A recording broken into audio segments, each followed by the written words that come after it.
পাঁচটি কারণ। আজকে আমাদের দ্বিতীয় আলোচনা কলম শক্ত হয় কেন? কলম শক্ত হলে মনে পাঁচ কারণ। বলেন কলম কয় কারণে নষ্ট হয়? পাঁচ কারণে কলম নষ্ট হয়। এক নাম্বার, অপ্রয়োজনীয় কথাবার্তা বেশি বললে কলম নষ্ট হয়।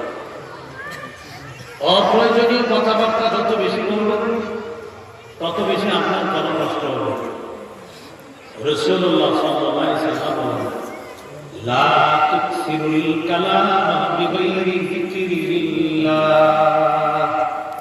নবীজি বলেন তোমরা আল্লাহর জিকির ছাড়া বেশি কথা বলবে না।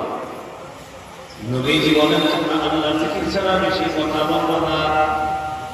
এই হাদিসের মাধ্যমে বোঝা যায় যদি বেশি কিছু বলতে হয় সেটা হবে আল্লাহর জিকির। আবার বলেন তোমরা আল্লাহর জিকির ছাড়া বেশি কথা বলবে না। বলেন তো কি ছাড়া? আল্লাহর জিকির। আবার কি ছাড়া? জিকির। কি বলবো না?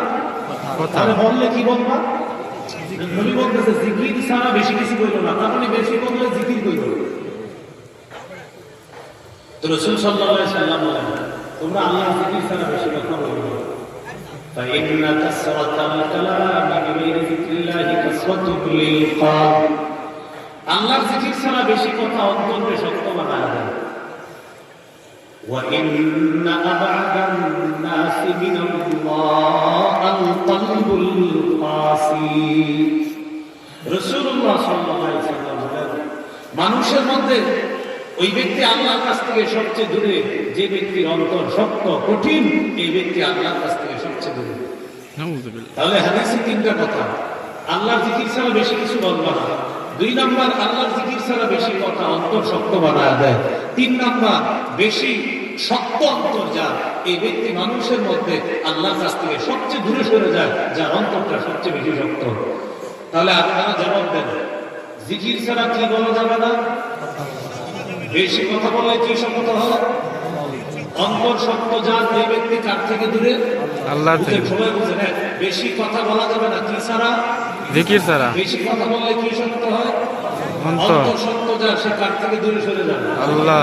তাহলে অন্তর শক্ত হয় এক নম্বর কারণ, সেটা হলো অপ্রয়োজনীয় কথা বলা।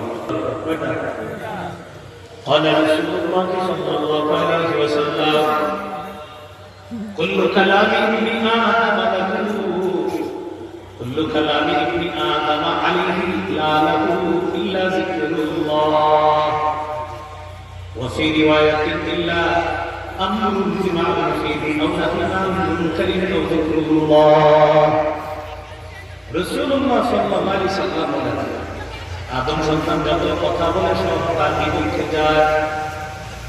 আদম সন্তান যত কথা বলে সব তার বিপক্ষে যায়। আবার শুনে মূলটা আদম সন্তান যত কথা বলে সব তার বিরুদ্ধে যায়, তার পক্ষে যায় না। নবী বলেন তুমি তিনটা কথা। এক নাম্বার, সৎ কাজের আদেশ করা। কোন মানুষ যদি সৎ কাজের আদেশ করে এটা তার পক্ষে যায়। অসৎ কাজে নিষেধ করা, অথবা আল্লাহর জিকির করা। নামাজ পড়া আল্লাহর জিকির, কোরআন তেলাওয়াত আল্লাহর জিকির, ওয়াজ মাহফিল এটা আল্লাহর জিকির, তালিম করা আল্লাহর জিকির, গাছ করা আল্লাহর জিকির, দাওয়াত তাবলীগ আল্লাহর জিকির। সৎ কাজের আদেশ করা, অসৎ কাজে নিষেধ করা, অথবা আল্লাহর জিকির করা। নবী বলেন আদম সন্তানের যত কথা সব তার বিরুদ্ধে, তার পক্ষে যায় না। তবে তিনটা জিনিস তার পক্ষে। এক নাম্বার সৎ কাজে আদেশ করা, দুই নাম্বার অসৎ কাজে নিষেধ করা, তিন নাম্বার আল্লাহর জিকির করা। এই তিনটা তার পক্ষে যায়। আল্লাহ আমাদেরকে কথাগুলো মনে রাখার তৌফিক দান করুন। আমিন।